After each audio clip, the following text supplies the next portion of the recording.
What's up, you guys? Today we're going to be recapping To All the Boys I've Loved Before, a movie that came out in 2018 starring Lana Condor and Noah Centineo. So first we meet Lara Jean, and she's reading this book. We immediately know that she loves romance novels, she loves the fantasy, she is very close to her family. She has two sisters, a father, and her mother passed away. And we also meet Josh, who is her sister's boyfriend, soon to be ex-boyfriend. We also get tidbits like she's very stylish. You can tell she puts in a lot of care into what she wears. It's how she expresses herself. And she's also not a great driver. And then later on in school, we meet LJ's best friend, which is Christine. And we also meet her ex-best friend, who is now her enemy, Jen, who is Christine's cousin. And then we also meet Peter Kavinsky, who is Jen's current boyfriend. I love that when Jen tries to come for LJ about her boots, which are cute by the way, LJ doesn't just stand there and take it. She always has something to say back to her. And notice in this scene, Peter actually checks her out. Moving on, we see that Lara Jean meets up Josh at the bleachers, and he's just been broken up with Margot.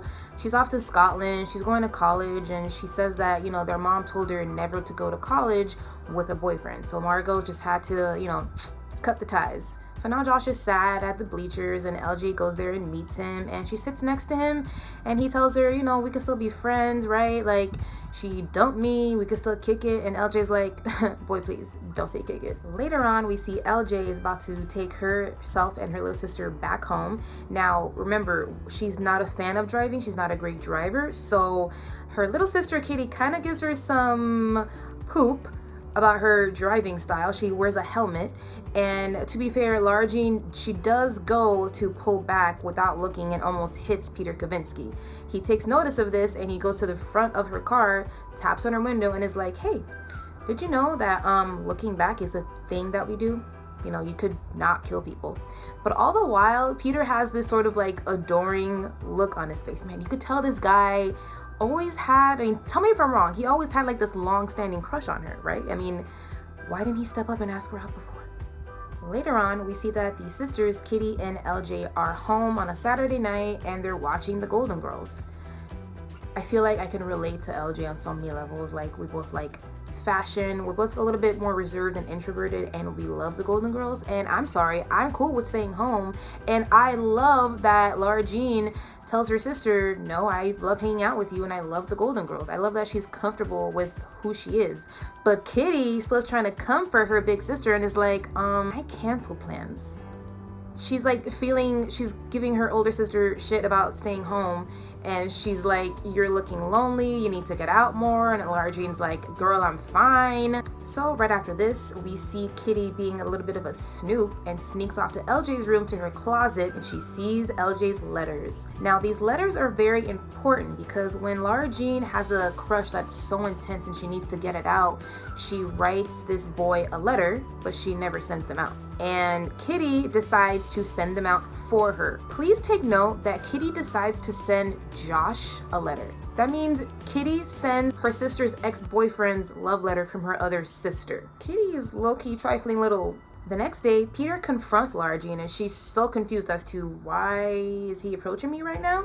And Peter, to him, he got sent this letter, and even though he just got dumped by Jen, he's trying to get Lara Jean to understand that I think it's really cool that you like me, and she's so confused. But then she sees the letter in his hand and cannot believe it, and this girl faints. When Lara Jean finally wakes up, Peter helps her up, and she's like, wait, what? Oh, thanks. But then she sees Josh approach. He's approaching the track. He also has a letter in his hand, and then she really freaks out. So in an impulsive moment, she grabs Peter and jumps him. She kisses him. In the book, it's different because it happens in the hallway when she kind of like hops on Peter and like makes out with him, and he's just kissing her back, and he's like, you're welcome. But in this movie, they did it a different way. It's on the track, they're making out, and Peter is confused, and of course he's just like, whoa, whoa, whoa, whoa, whoa. She runs away from Peter, she runs away from Josh, because she just cannot handle this. It's too many crushes at the same time. It's mortifying. Can you imagine your letters just getting to the boy that you had a crush on, but you did not send them? So Lara Jean decides to run off to the girls' bathroom so she can hide, but then comes in another boy that got her letter, and in comes Lucas. Lucas is so freaking sweet because he's like, hey, I just wanted to come in and see if you're okay, you know, and I wanted to give you back your letter. It seemed pretty personal. And then LJ explains that she actually wrote the letter a really long time ago, meaning, you know, she doesn't really have those feelings anymore for him. And then he also lets her know that he's actually gay. Lara Jean kind of pulls off saying, oh, yeah, of course. But this girl didn't know. She didn't care. LJ figures that her letters were sent out because they were stuck somewhere in a Goodwill bag, and that's how all the boys got their letters. Even though Josh is about to come see her at her house, she's absolutely not ready to see him. She tries to avoid him. Homegirl, like, climbs out of her window, falls to the ground, and somehow not hurt, and she runs off to the diner. And at the diner, we see Peter Kavinsky. He's there once again trying to let her down. He's like, look, Jen and I just broke up. And LJ's like, I'm sorry, are you trying to reject me right now? He's like so full of himself, and he's like, yeah, because it didn't seem like it took. And she lets him know straight up, listen, I don't actually like you, and I'm not trying to date you. I just needed to make someone else think that I liked you so that I can get away from them. And he's like, oh, okay, all right, so who is this? He's being kind of nosy. He wants to know what's up. Like, who you like, LJ? At first, Lara Jean's like, that ain't none of your business. But then he threatens to, you know, like, tell the school that she sent him a letter. And she's like, okay, fine. So she lets him know that she actually wrote Josh a letter. And Peter knows exactly who that is. And he's like, wait, isn't that your sister's boyfriend? And she lets him know that, yeah, that's who it is. And it'll be pretty awkward if he actually thinks that And Lara Jean lets him know that she has actually written other boys' letters, and Peter's like, oh, I'm not the only one. And he actually kind of acts a little bit impressed, kind of thinking that Cubby's a little bit of a player. So then he gets curious and wants to know who else she wrote the letters to. LJ lets him know, and then later on he offers her a ride home. Do you see this? He doesn't mind spending some time with her. He wants to take her home. He's like, oh, is that sparkly bike yours? And she's like, yeah.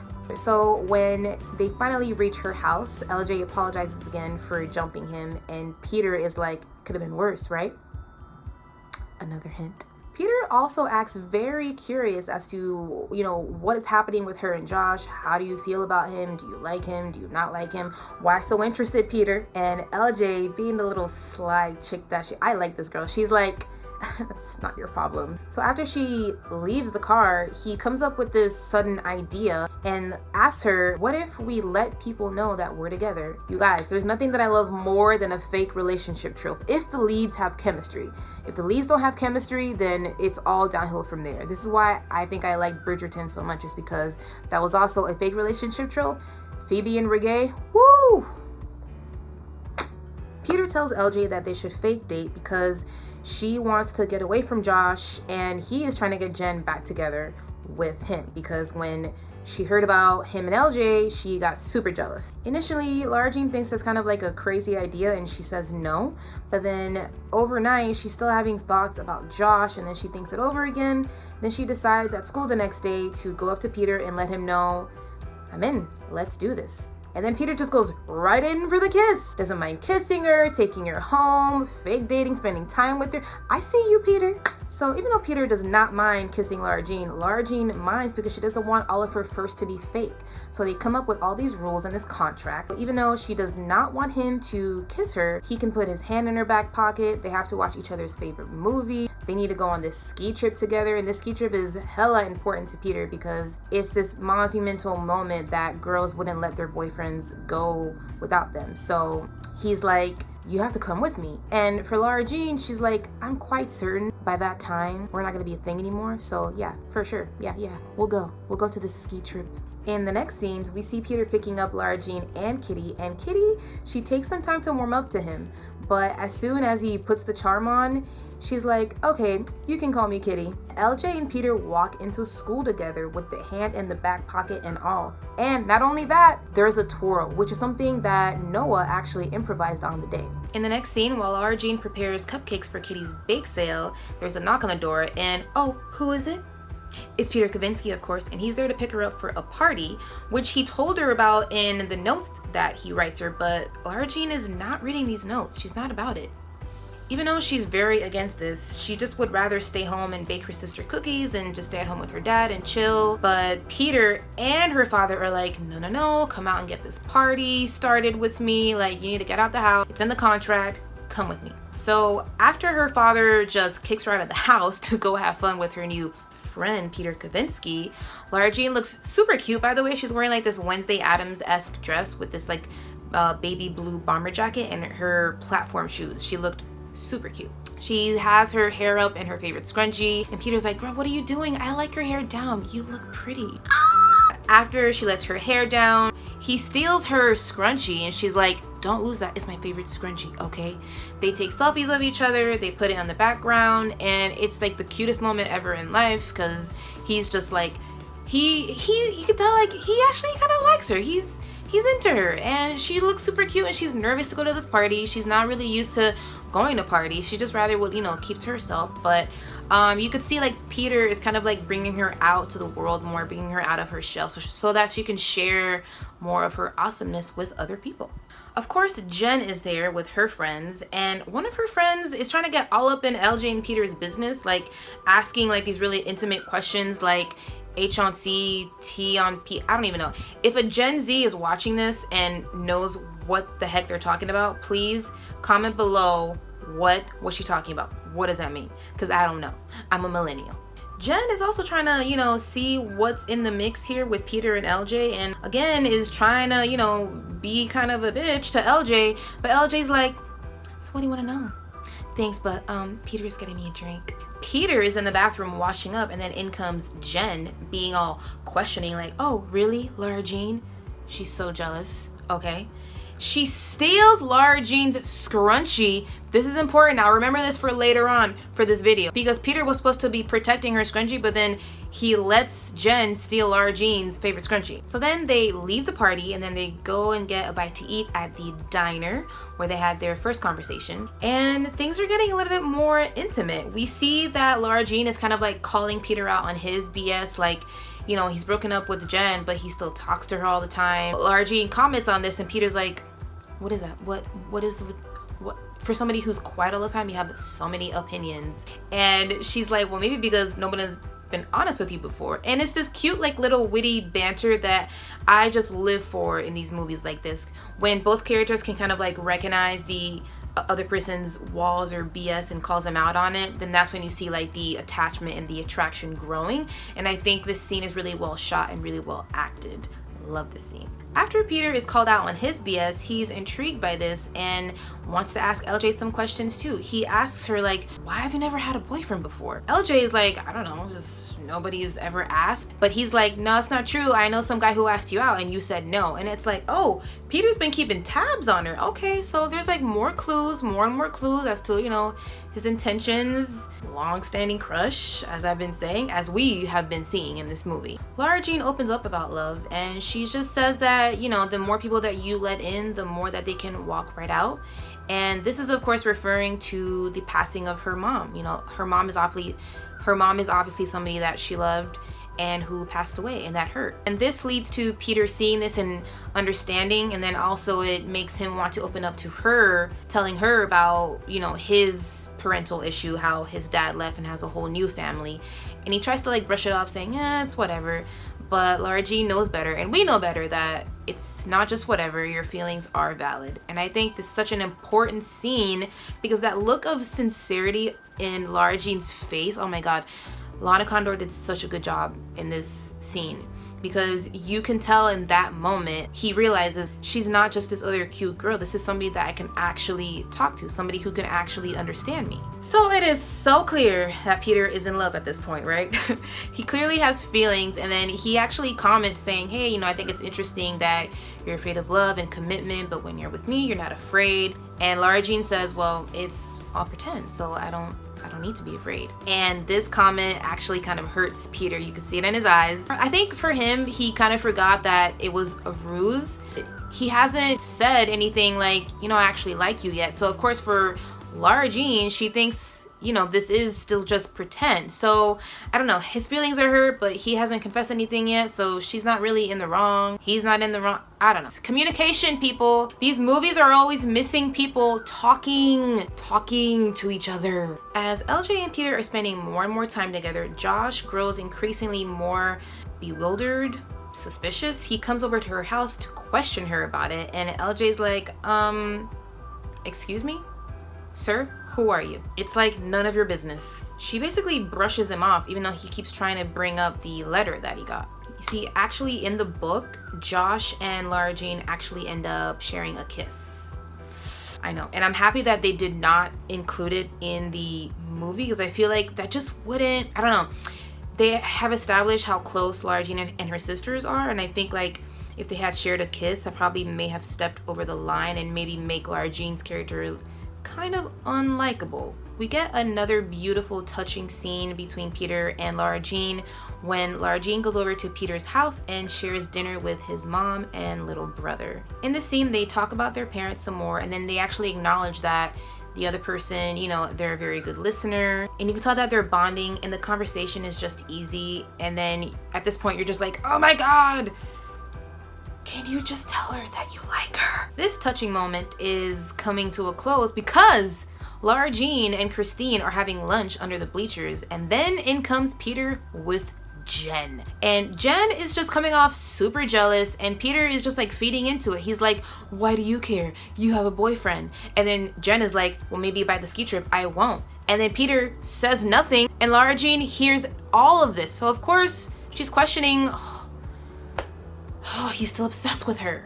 Then after this, Peter catches Lara Jean talking to Josh in the hallway, and this somehow makes him jealous because they're just talking in the hallway. Nevertheless, he confronts her about it, and she confronts him about, well, what about you and the bleachers? You're just begging to get back together with your ex. And then he's like, oh, you're spying on me? They go back and forth, and he comments about how she doesn't even post about them on Instagram, and it's becoming like this. It's confusing for Lara Jean because it's like she's developed these real feelings, but he's talking to his ex still, but he's mad about not, you know, being flaunted on social media. It's just like, it's not going so well because neither of them are confessing to each other that they have real feelings for each other. So of course, that drives the plot and increases the drama. Lara Jean tries so hard to break up with Peter at this point, but he is like, oh, I love that part in the scene where he's doing like this handshaky thing because he's like terrified of like not being with her anymore. You know, he's grown used to having her around. He enjoys her company. He can really talk to her. He's attracted to her clearly. So he convinces her to, let's not break up. We still have to go on the ski trip together, and you're just afraid. And Lara Jean's like, afraid? What do I have to be afraid of? And he's like, I don't know, you tell me, Covey. And I think it's because Lara Jean is afraid of her own feelings, and she's also confused because she doesn't know where Peter stands. He hasn't told her anything yet about how he really feels yet. Lara Jean lets Peter know that she will only go on this ski trip if Chris goes too. So of course Peter's like, fine, cool. So then we learn that Peter has been phone stalking Christine about going to the ski trip. For Christine, she doesn't usually go on these school trips. She just thinks they're whack. But when she learns that, well, Jen is gonna be there, and girl, you deserve him, my bitch ass cousin doesn't, oh, I'm going on this ski trip. So we finally arrive at school so we can hop on this bus to go to school. And so her dad tries to give her this sort of sex talk by just, you know, telling her the pull-out method doesn't always work, and here are some condoms. When LJ gets on the bus, she does not sit with Peter, and he is noticeably very upset about this. And later on, we found out that, yo, he got the snacks. He asked Kitty, where can I get them? He traveled all the way across town, but she doesn't know any of this because he doesn't tell her. Peter hasn't said how he feels, so of course, Lara Jean has this wall up. She's trying to protect her feelings so that she doesn't look like a fool at the end of this. I get you, girl. Later on, we finally get to this cabin resort situation up in the snowy romantic mountains, and Lara Jean is still avoiding Peter, and Peter is avoiding her, and he noticeably looks kind of upset still. He's wondering like, why doesn't she want to sit with me in the bus? Why doesn't she like me? Maybe because you haven't told her how you feel. LJ eventually confesses everything to Lucas, and Lucas is like, I don't care how this started. By the way that boy's looking at you, I can tell he's feeling you. And LJ's like, what do you mean? How does he look at me? And then we get that cute little Rubik's Cube comment that I love. But even after all of this evidence that Lucas has given her, LJ still doubts it. But Lucas tells her that Peter is waiting for you outside right now in the hot tub. And LJ's like, you think he's waiting for me? So Lara Jean, being the brave young girl that I know she can be, she goes outside to meet Peter in the hot tub because he's actually there. Oh, Lucas was right. They still have this sort of like back and forth. She's like, well, didn't you want to sit next to somebody else? And he's like, girl, wake up. I wanted to sit next to you. Like, you're so smart, but so stupid. I got you snacks. But maybe because Peter, you didn't tell her before. Oh, I can't with him. Lara Jean apologizes for not sitting next to him in the bus. And then this is when things get a little bit steamy, because you know the hot tub, there's steam.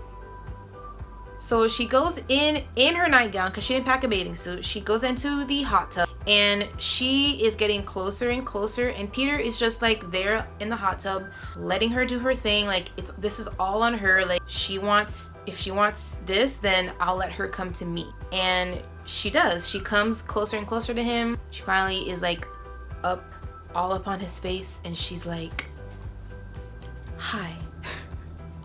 And Peter says, there's no one like you, Cubby, and he places her on his lap. They finally share their first real kiss. This kiss, I say, is a real kiss because this is when the air has been cleared a little bit, where they kind of know each other's feelings a little bit more. And so they share this wonderful, amazing, fantastic hot tub kiss. When they get back to school from their trip, Jen lets Lara Jean know that Peter spent the night in her room, and she also has her favorite scrunchie. This, of course, devastates Lara Jean. She confronts Peter about it. She asks him, wait, were you in Jen's room?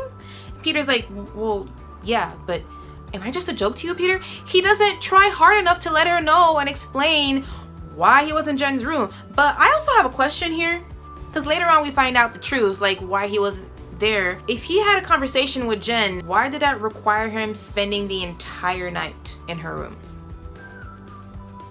Let me know in the comments. Later on, we see that Lara Jean goes back home. It's Christmas time, and surprise, surprise, Margot is back home from college, and they're having a girls' night. But then the doorbell rings, and it is Peter Kavinsky. He's there to finally try to explain himself better, and he lets LJ know that nothing happened between him and Jen. He went in there, you know, because they have history and those feelings don't go away, all the while not telling her still why he was there for real. And Lara Jean explains, look, I'm tired of being fake best. I'm tired of being second best. Physical stuff is not important to you, but to me it is. And he says, why do you think physical stuff is not important to me either? And then, of course, like a creeper, Josh comes in slowly but surely, and he's like, hey, maybe you should leave. Maybe Lara Jean has found out that she's actually finally too good for you. And Peter, he completely misreads this, and he thinks that maybe there's something between Lara Jean and Josh still, because he's like, you're still in love with this Bon Iver wannabe? After Lara Jean sends Peter off home, Lara Jean gets this video sent to her, and somebody recorded them making out in the hot tub. She goes to Margot for some sisterly love, but at this point Margot is still kind of like mad at Lara Jean because she found out that Lara Jean had these secret feelings for Josh this whole time. Awkward. But because her poor little sister made like a sex tape, it's a hot tub makeout tape, she, you know, basically they reconcile because she's big sis, she's got to step it up and be there for her little sister, and they clear the air about the whole Josh situation. And then in comes Kitty confessing that she was the trifling little heifer that sent the letters. I'm sorry, but if my little sister sent letters to people that I didn't want them to receive the letters, oh, we're gonna throw down in this house.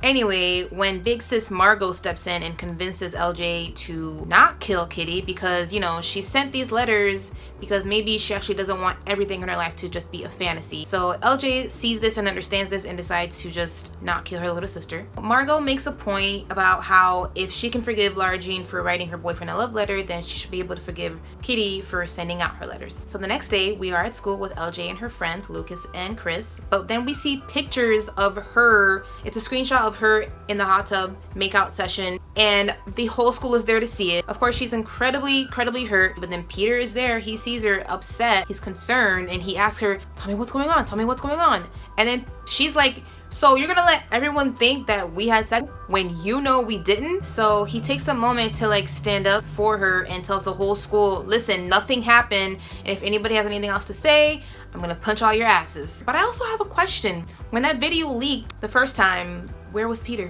Where was Peter then? I got questions. So even though Peter stands up for LJ, it is up to LJ to go up to that bitch Jen and, you know, tell her, yo, what's up? Why? When Lara Jean goes to the bathroom and confronts Jen, we find out that Jen is like petty queen. So because Lara Jean had kissed Peter back in 7th grade because it was spin the bottle, Jen has had this long-standing hate for Lara Jean because of that. But even Lara Jean's like, girl, That was 7th grade and it was tongueless. And Jen's like, it wasn't tongueless to me. Back home, we are with Lara Jean and Josh, and they're sitting down on the couch, and Lara Jean really wants to have this conversation with Josh to just clear the air about the whole thing, what happened, like the crush, and then, you know, he ended up dating her sister, and then the letter got sent out, and then the non-crush, she fell for Peter. And Josh is, you know, he's pretty sweet about it. He's like, I understand. Kitty is there being the nosy little wench that she is, and she hears about Lara Jean still being doubtful really about Peter's feelings. But oh, Kitty has been saving your letters. She's so like Snoopy. But I mean, on one hand, thank God she's Snoopy, because Lara Jean has not been reading Peter's letters. And in them, every single one that she's opening, he's been saying like these really sweet and genuine things, like how pretty she looked that day, how smart she is, and how comfortable and amazing he thinks that they can talk about the real stuff. And it's all very swoon-worthy.